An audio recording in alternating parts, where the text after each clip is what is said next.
جی، جب بھی میری آپ کے ساتھ ملاقات ہوتی ہے تو آپ زیادہ سے زیادہ حجامت کے بارے میں تاکید کرتے ہیں اور کہتے ہیں کہ حجامت کرو، آپ کا بدن سالم رہے گا.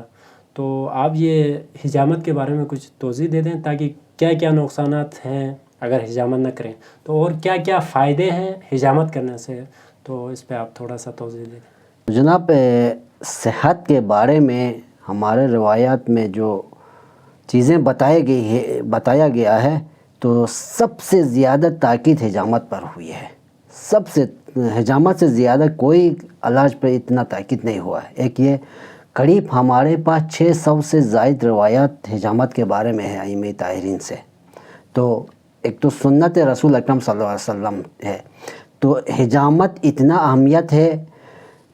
جناب علامہ طباطبائی تفسیر المیزان جلد 20 میں معراج کے واقعے میں وہاں فرماتے ہیں کہ جب حضور صلی اللہ علیہ وسلم 7ویں آسمان پہ گئے تو وہاں پہ جو بھی فرشتے اور ملک ملے، کہا یا رسول اللہ حجامت کرو اور اپنی امت کا حجامت کا دستور دو، اتنا مہم ہے.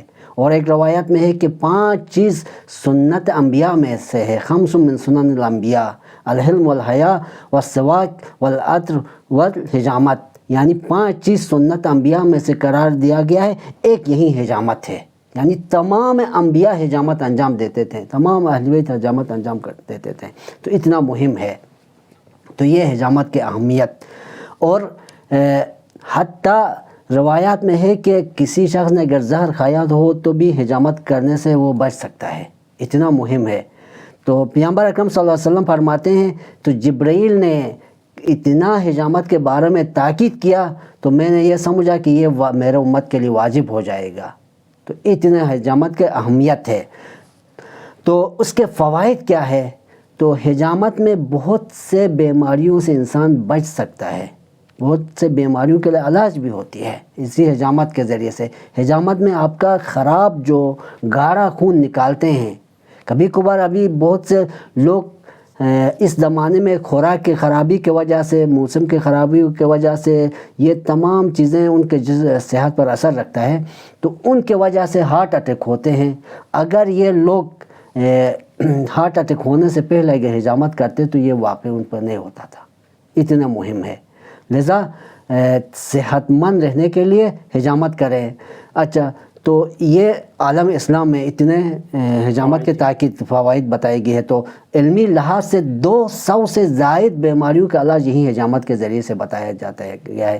ہیپاٹائٹس جیسے بیماریوں کے لیے جو علاج نہیں حجامت کے ذریعے سے علاج کر سکتے ہیں، دوسرے بہت سے بیماریوں کا حجامت کے ذریعے سے آپ علاج کر سکتے ہیں. ایک یہ دنیا میں ابھی مختلف مراکز ہے. سب سے نیو یارک امریکہ میں ہے بڑا مرکز حجامت کا.